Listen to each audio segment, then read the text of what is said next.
Kizaazaa kimetokea katika eneo la Kirinyaga baada ya Rigathi Gachagua kuanza kuzomewa na vijana wa kukodi. Rigathi Gachagua aliweza kutoa tamko makali akisema kwamba mkutano wa DCP ni mkutano wake na hakuna mtu atauzuia au kuharibu. Na mwenye anataka kukaa DCP lazima akuwe na nidhamu. Acha niambie nyinyi vijana mnatuma mkono hapo. Hii ni mkutano yangu. Chama ya DCP mimi ndio party leader. Sisi tumekuwa hii Kirinyaga. Hatujaona ujinga kama hiyo. Na msilete ujinga kwa hii mkutano. Hii ni mkutano ya Riggy G. Kirinyaga hoye. Thayo nyumba itu. Thayo Kabari. Thayo Gĩchũgũ. Thayo Kirinyaga. Mĩcemanio yakwa nĩ ya thayo. Na ndiugagĩrĩrio. Wangerecio menye mĩcemanio yakwa ndiugagĩrĩrio.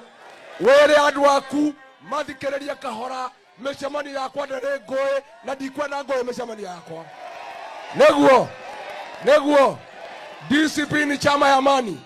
Na hiyo maneno, hiyo tabia ya kupiga kelele, hiyo ni tabia ya UDA na ODM.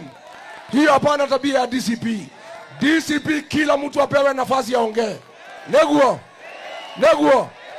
Jambo hilo limemfanya kumzuia mgombeaji wa ugavana kwa jina la Wangui Ngirisha, akisema kuna vijana wameletwa kuharibu mkutano wake huko Kiaragana Market.